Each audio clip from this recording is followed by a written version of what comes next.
啊，总算到了。喏，看到了吗？之前说的不知所谓的断桥就是这里了。看起来仿佛有一个桥的轮廓，但结构全是空的。而且，就算你这样扔个石子过去，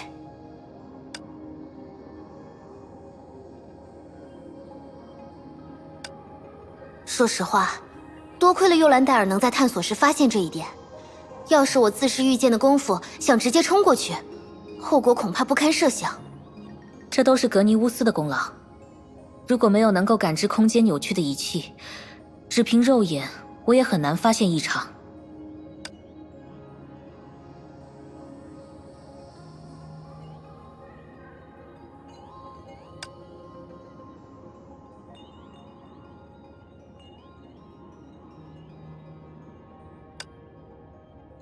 等等，这个毒术，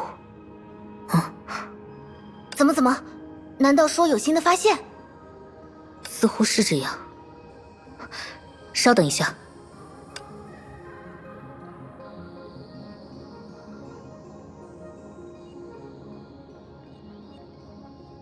还真是这样。希尔，麻烦你靠近我的方向。是这样吗？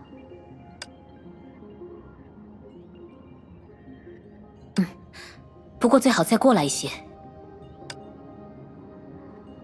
可以了，现在很完美。等等，光天化日的，你们要做什么？没关系，马上就好。须弥芥子，启动。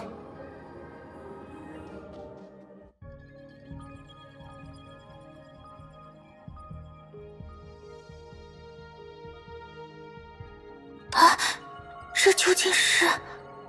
哇，幽兰戴尔，这是你的新壶吗？竟有这般境界！严格来说，它不是我的所有物，也因此，我需要同时靠近断桥和希尔，才能带大家来到这里。我吗？这个特殊的世界炮名叫须弥芥子，过去是前文明为第二神之剑打造的观测中枢。虽然在地球上，我可以带任何人自由出入此地，但是月球附近的空间结构却不允许我这么做。简单来说，月球空间被人为的稳定过头了。而现在我们之所以能够成功，是因为断桥的空间异常与希尔自身的固有波动产生了叠加效果，使得小区域内空间的不稳定程度临时上升，从而在局部满足了张开须弥芥子的条件。不过我毕竟不是研究者，只能推测这种固有波动的原因，或许与希尔曾长时间处于量子之海的经历有关。说了这么多，感情你是把我们的希尔小姐当做增强信号的天线来使用了？这个例子不错，让我想到了小时候制作矿石收音机的经历。刚才不是你在说话吧，幽兰戴尔？当然不是，抱歉，偷听了几句你们之间的交谈。我是埃尔温·蕾安娜·薛定谔，来自量子之海的位面旅行者，过去曾是比安卡和丽塔的冒险伙伴，更早之前，则是爱因斯坦那些人的损友。量子之海？和希尔你一样，曾丧失了作为实数物质直接存在的妖正性。只不过对我来说，这方面一直没有完全恢复罢了。这样说来，你知道地球上究竟发生了什么吗？世界蛇的人说，他们执行了圣痕计划，地球上的空间正在排列重组。如果你可以从量子之海的内部进行观测，那或许……圣痕计划？比安卡，他是丽塔曾经告诉过我的那个圣痕计划吗？看起来不完全是。一方面，基于某种未知的机制，圣痕觉醒者在不断主动或被动地传送到我们目前身处的月球基地新亚特拉。另一方面，根据世界蛇干部胡狼的证词，地球上的普通人似乎在以梦境为媒介，沉入虚数空间的深处，由人变成圣痕。如果胡狼没有刻意误导我们，那么这说明圣痕计划的实现方式至少已经发生了很大变化。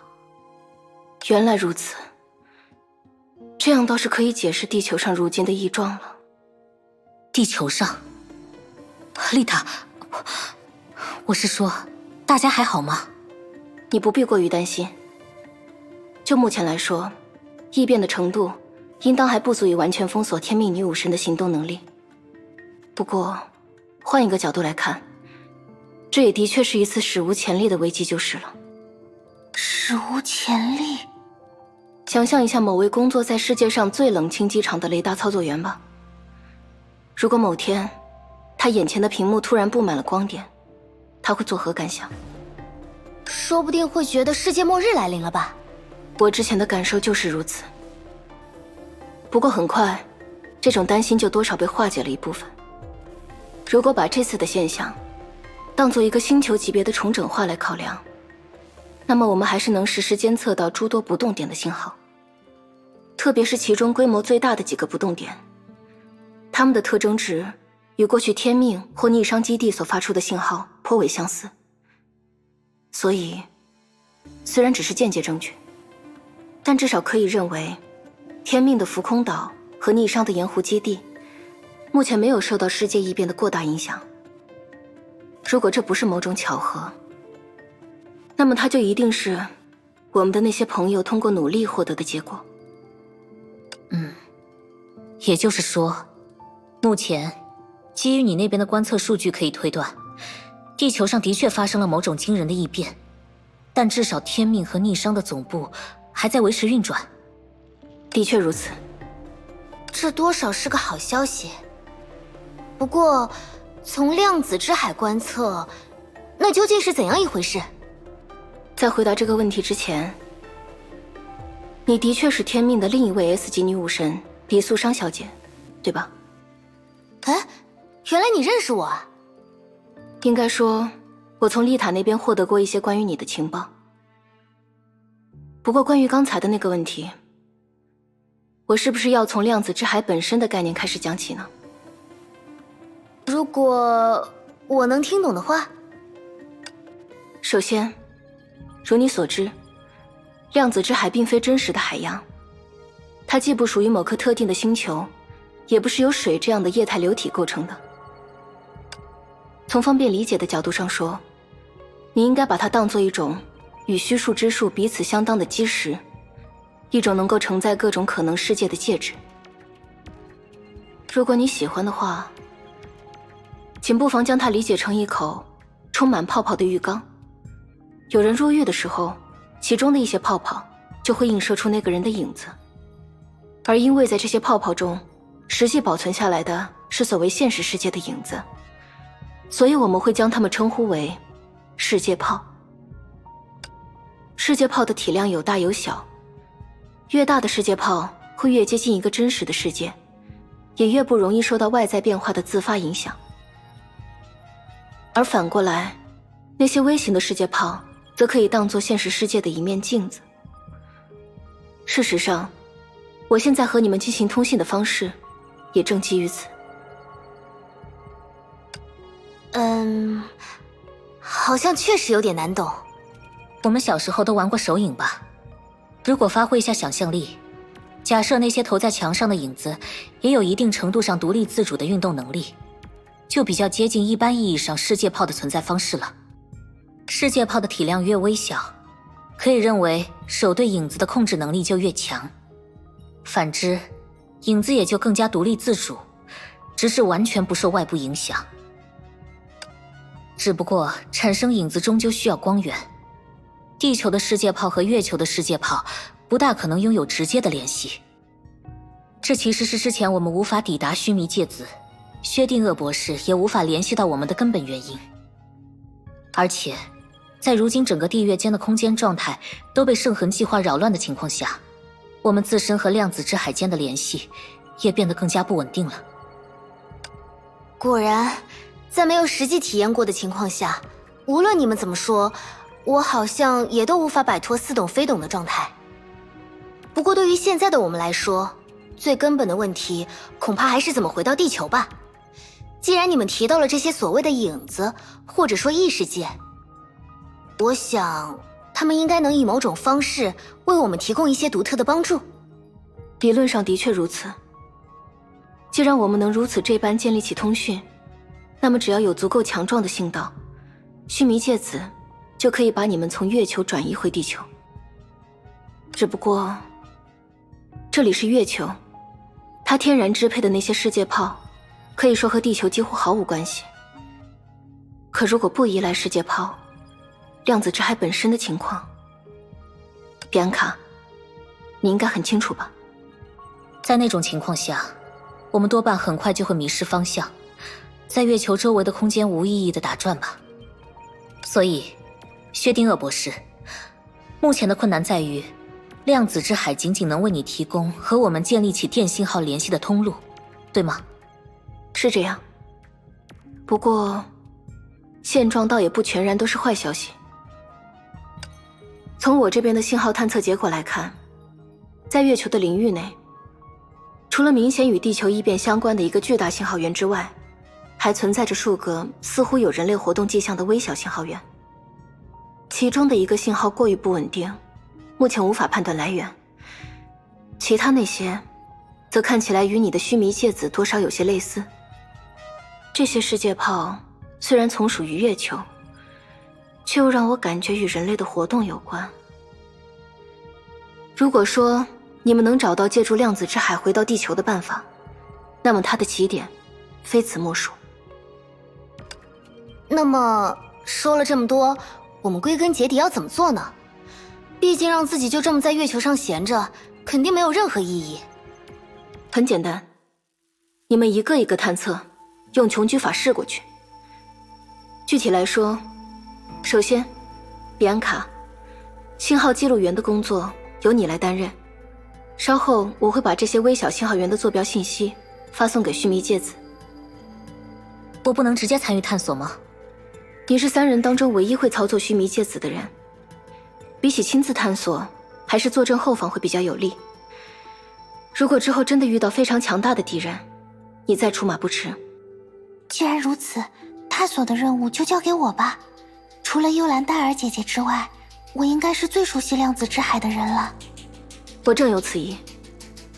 不过，出于安全起见，你应该携带一部比安卡的格尼乌斯装置。这样，如果情况紧急或者无路可走，你随时都可以撤回须弥芥子。我记下了。既然如此，我把另一部格尼乌斯也同时借给素商小姐吧，这样大家就有2倍的探索效率了。没问题吗？我记得这第2部格尼乌斯好像是……没问题，我相信你身为 S 级女武神的实力。当然，它对我来说，的确是一件很有纪念意义的物品。所以，你要替我和丽塔保管好它。那肯定是必须的。某虽不才，自当完璧归赵。以前的说书人都爱这么讲，没想到今天刚好就用上了。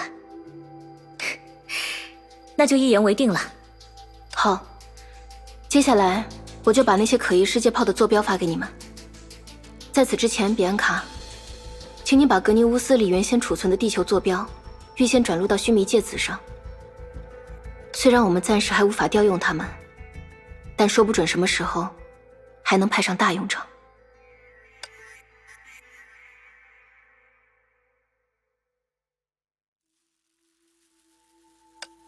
这样就准备万全了。须弥芥子会通过你们的格尼乌斯不断播放轻音乐。如果你们收到的信号出现了明显不稳定的情况，请立即启动格尼乌斯返回这里。我明白，我会尽量避免自己做莽撞的事。明白，悉听遵命。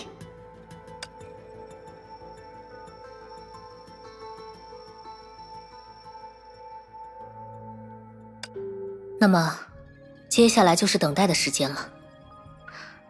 不过在此之前，薛定谔博士，你是不是有什么话不方便对刚才的2个人说？哦，你确实比12岁的时候敏锐了不少啊。按刚才的说法，你让我留在须弥芥子是出于2个原因。一方面是我操作他的能力，另一方面则是要防范强大的敌人。但一方面来说，我认为以他们二人的实力，其实并不容易遇到那种需要我机动支援的难缠敌人。另一方面，即便我没有留在须弥芥子内部，你应该也有办法掌控局面，不至于让我们三人真的走散吧？